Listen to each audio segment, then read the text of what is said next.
नीलाञ्जनसमाभासं रविपुत्रं नियमाग्रजं छायामार्तण्डसम्भुतं तं नमामि शनैश्चरम् नीलाञ्जनसमाभासं रविपुत्रं नियमाग्रजं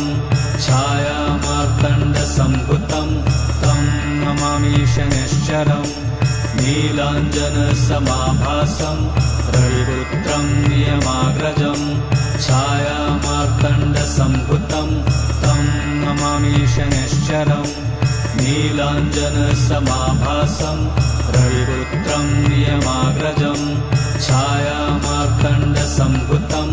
तं नमामि शनैश्चरम् नीलाञ्जनसमाभासं